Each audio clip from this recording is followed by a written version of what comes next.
When still quite young, around 12 as I recall, there was one Halloween when my parents had planned on spending the evening out so as not to be bothered with the whole trick or treat thing. I was the youngest of four, and of us kids, my two sisters were the oldest, my brother next, and then myself.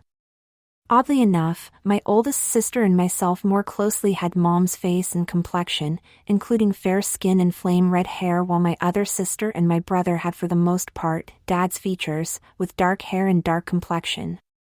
We were an interesting mishmash of our gene pool. As the evening approached, my parents readied themselves to escape the endless doorbell ringing and candy giving, and checked on our plans for the evening.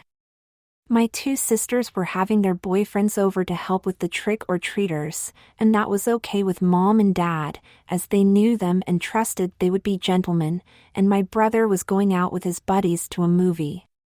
That left me, and I wanted to go out with my friends to collect candy.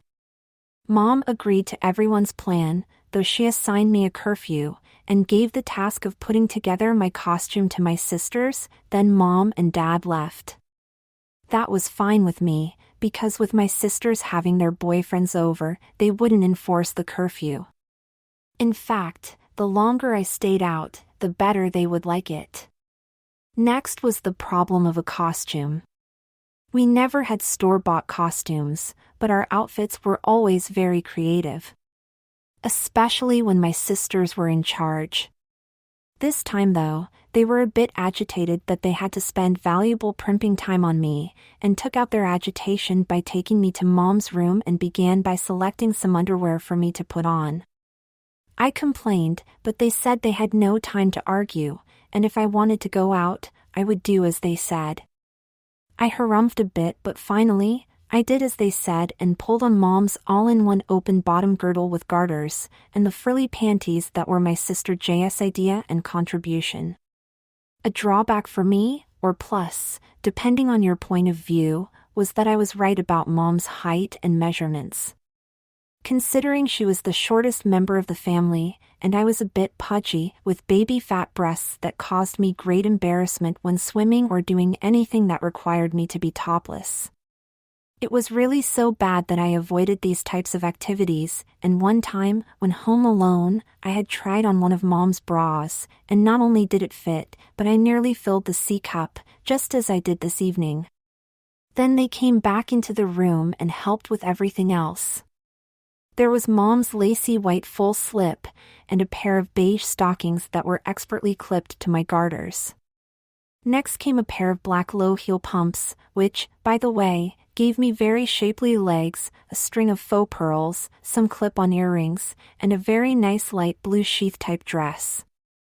I was beginning to look almost exactly like Mom, and my sisters were as shocked by the resemblance as I was, but we all found it fascinating. So much so that I forgot totally about my earlier reticence about the whole dressing thing. Upon discovering this uncanny resemblance, they put more effort into the transformation, going so far as to expertly apply my makeup, and then styling my somewhat longish hair. After a spritz or two of Mom's expensive perfume, they took me to her mirror and the three of us stood there in awe. They were no longer being spiteful or giggling, and I was no longer complaining about the female persona they had given to me. The three of us stood there dumbstruck.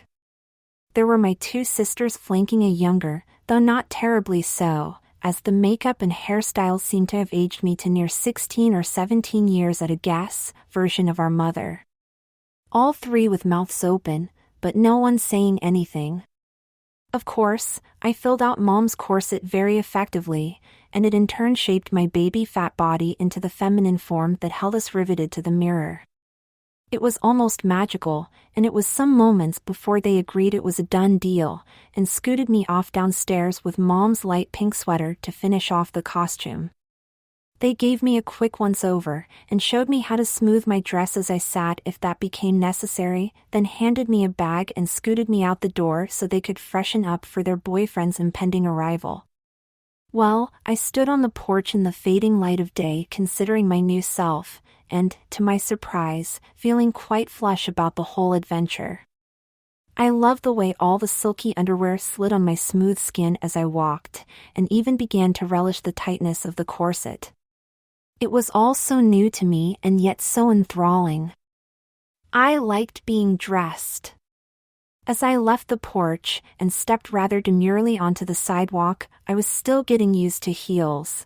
I noticed something at once strange and exciting. No one was noticing me. There were no looks of appreciation of my costume, and no teasing from any of the neighbors. Nothing. Just a pretty young girl walking down the street, who happened to be carrying one of those cloth shopping bags with handles that must easily have been mistaken for my purse, and I'll tell you why I know it was in a little bit. I walked the 5 blocks to where my friends and I were to all meet, and became mesmerized by the swivel in my hips, and the rhythmic gentle roll of my 2 well-shaped breasts. I even began to feel strange urges, like wanting to find some older man and tease him.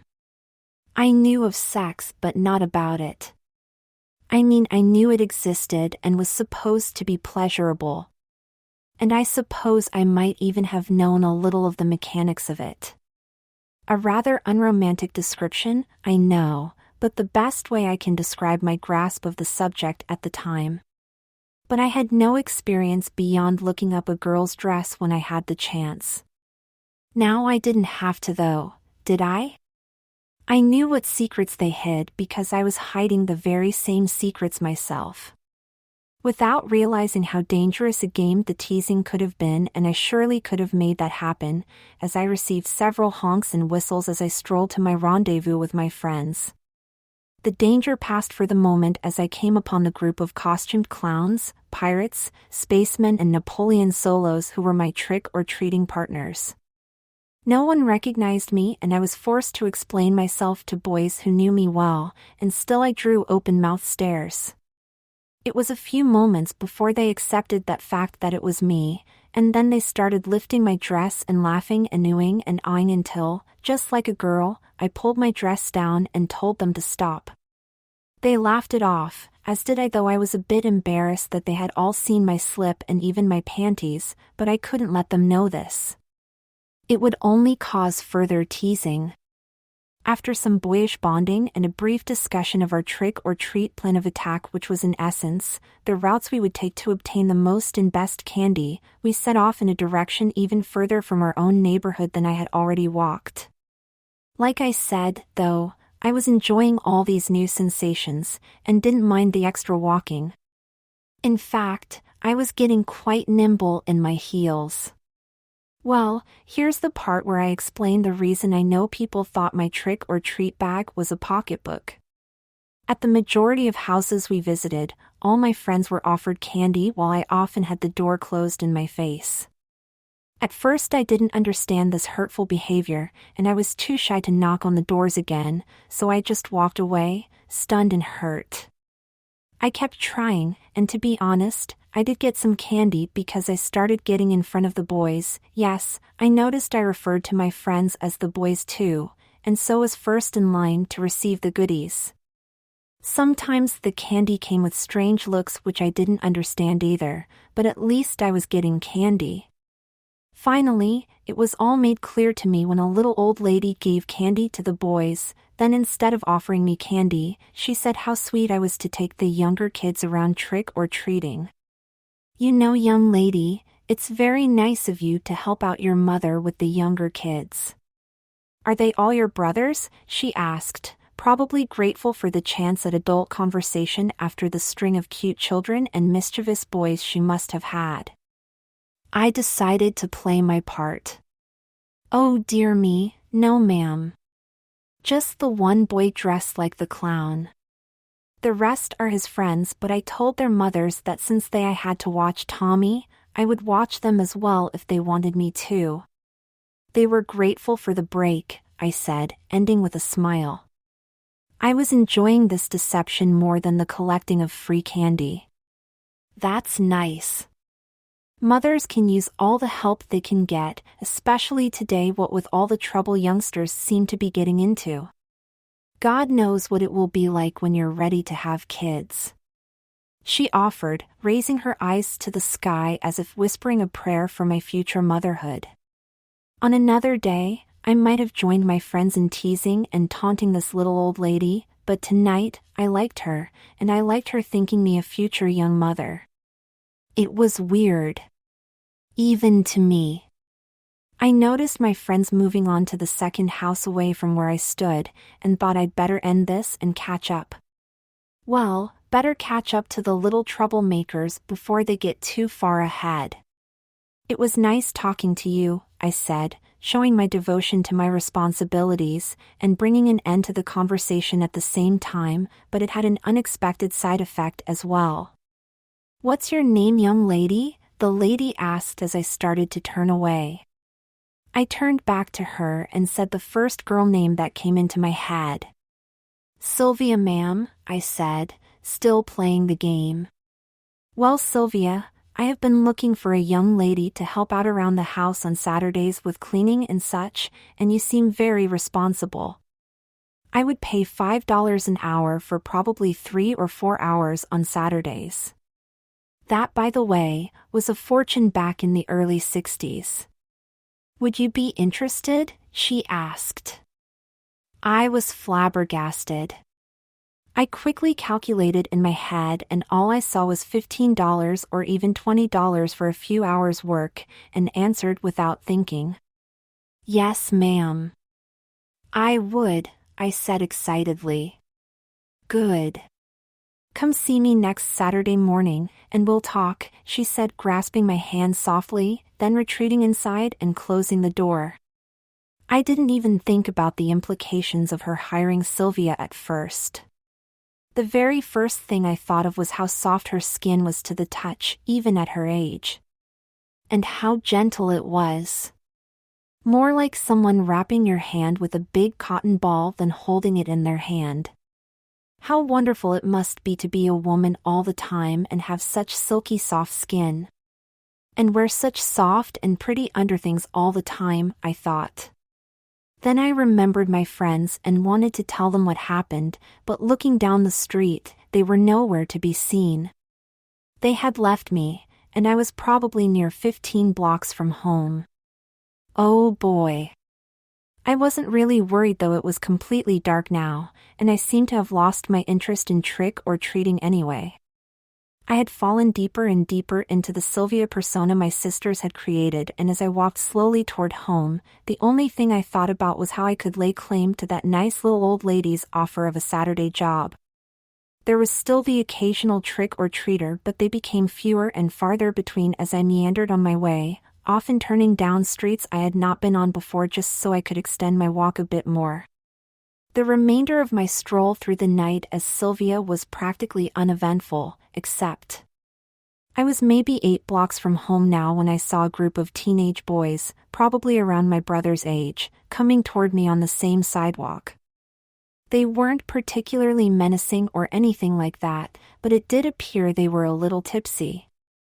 It was fairly common around this time for the older teens, especially the boys, to finagle themselves some beer or other alcoholic drink and get drunk. I hadn't tried that yet, but I knew my brother had several times, so I was aware of it, and not really worried about these boys. I guess I had forgotten for the moment that I was Sylvia. As they approached, they too were fooled by the magic my sisters had worked, because they started to whistle and say things like, "Hey baby. Where are you going, and want to come have a drink with us?" And though the thought of being accosted was totally foreign to me, I did feel this odd indignation and an urge to turn my pretty powdered nose up at them. In fact, I did just that as I tried to walk past them on the inside of the sidewalk. "Oh, don't be like that. What's your name, baby doll?" said the boldest of them as he pinned me against some hedges and put his arm around my waist, drawing me to him.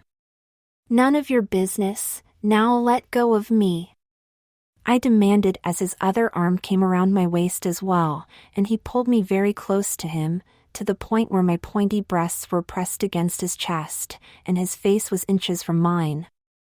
I struggled a bit, but I still wasn't thinking about being violated, so my struggles were minimal, as if against some minor annoyance, and he easily held me fast. "Aw, come on, baby doll. I'm just trying to be friends. Give me a little kiss, huh?" he said, his lips coming less than an inch from mine, and his hand sliding up and down the back of my dress. I know he was enjoying the sensation of soft skin beneath layers of nylon because I was too.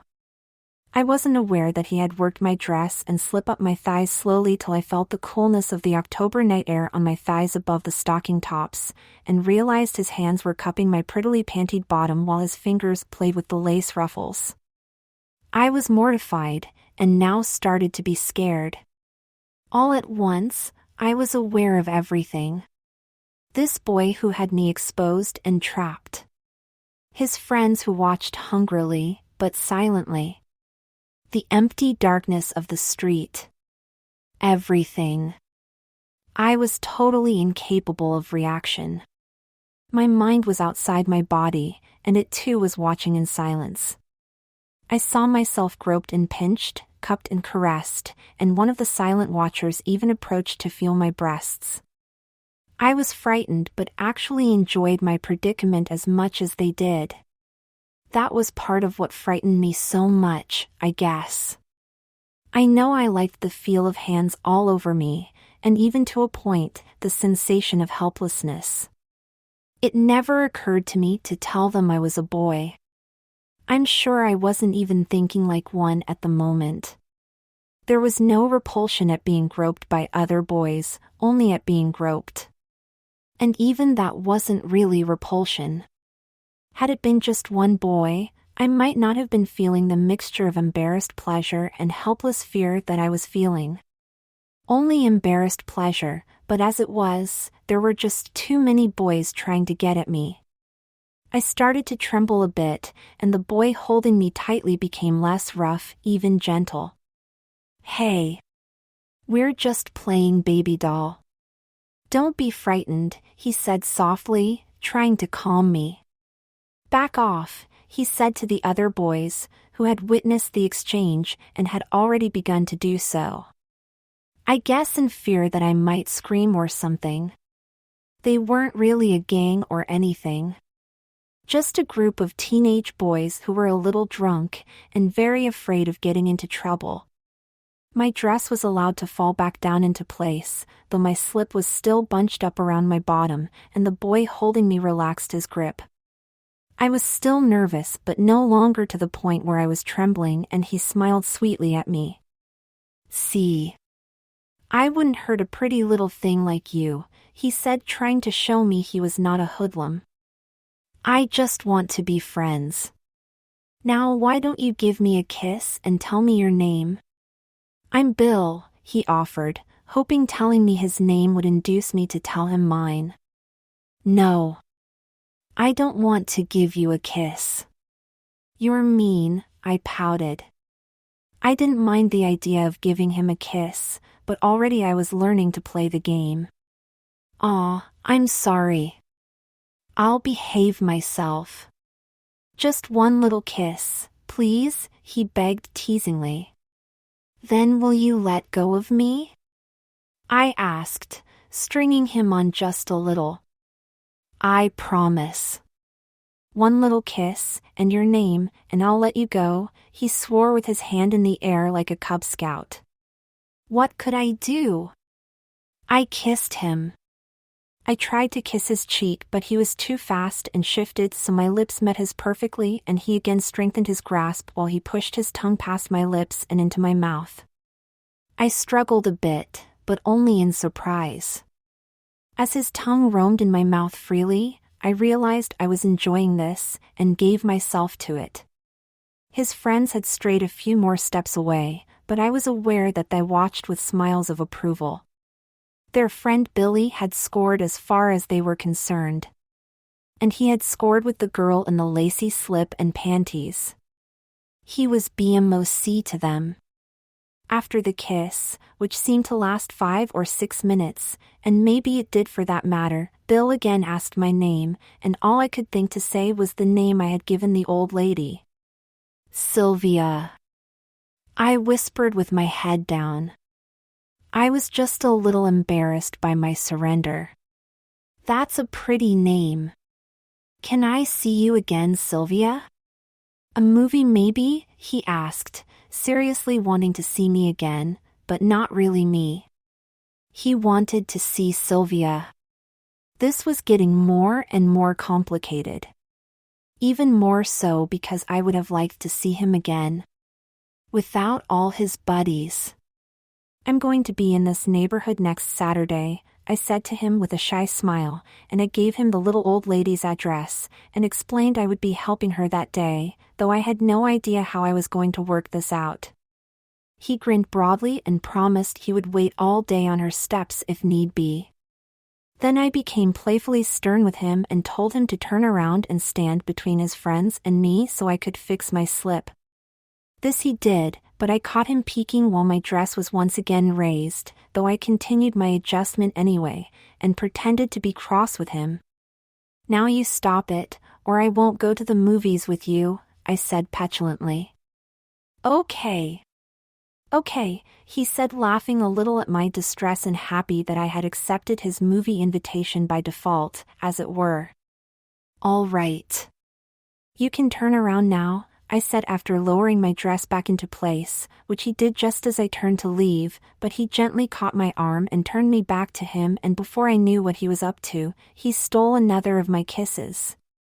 He, see you next Saturday, Sylvia, he said when he had satisfied his need to kiss me, and turned to join his friends. See you next Saturday, Bill, I said with a faint wave to his receding back. I hope. I thought to myself as I too turned and headed for home. This was going to be tricky, but I so wanted to make it happen. But how? I would study this problem day and night for the next few days.